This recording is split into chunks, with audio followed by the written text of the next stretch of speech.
Jerusalem. Israeli troops opened fire across the Gaza Strip border Friday at Palestinians protesting President Trump's declaration of Jerusalem as Israel's capital, killing at least one protester, the Gaza Health Ministry reported. Dozens of other Palestinians were reported injured in the border clashes, which the Israeli army described as rioting. Disturbances and demonstrations also broke out in the West Bank and Jerusalem on Friday as Palestinians protested Trump's move, which included a pledge to relocate the U.S. embassy from Tel Aviv to Jerusalem. The Palestinian Health Ministry in Gaza said that 56 people were injured in the clashes there, 3 critically. The Israeli army confirmed that it used live fire against protesters on the Gaza border, saying soldiers fired selectively towards 2 main instigators and hits were confirmed. It said violent riots had erupted in around 30 locations, with about 3,000 Palestinians participating in the West Bank and hundreds on the Gaza border. Demonstrators threw stones and Molotov cocktails, the army said. The Palestinian Red Crescent reported that 245 people were injured in the West Bank and Jerusalem. There were no immediate reports of injuries among Israeli security forces.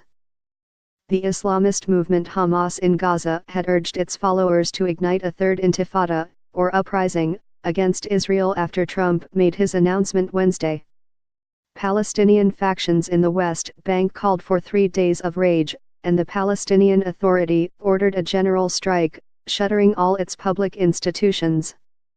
Any perceived change to the status of the city, holy to Christians, Muslims, and Jews, and struggled over for millennia, is a deeply charged issue.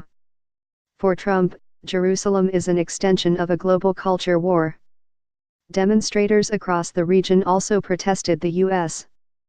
decision, marching in cities in Egypt, Jordan, Turkey, Lebanon, Iraq, and Iran. However, even among Israel's most vocal critics, condemnation of Trump's announcement appeared to lack the usual zeal. In Beirut, muted afternoon protests fizzled out quickly. The biggest turnout appeared to be in Gaza, where thousands of people gathered for street protests following Friday prayers. During those services, sermons focused on the U.S. decision to move the embassy, and preachers urged their congregants to reject any attempt to harm the sanctity of Jerusalem.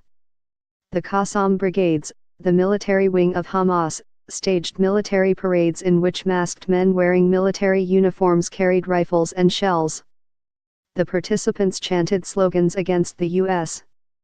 recognition of Jerusalem as the capital of Israel, calling for a revolt against Israel to liberate Jerusalem from occupation. Fathi Hamid, a member of the Hamas political bureau, said at a demonstration in the northern Gaza Strip, "Today we declare an uprising against the occupation, and there are no half solutions. We call upon all the free people of the world to boycott America and Israel, and we call on the Arab and Islamic countries to take a serious stand and support our people." Israeli security forces and Palestinian protesters also clashed Friday in the West Bank cities of Bethlehem and Ramallah as demonstrators gathered after Friday prayers to denounce Trump's declaration.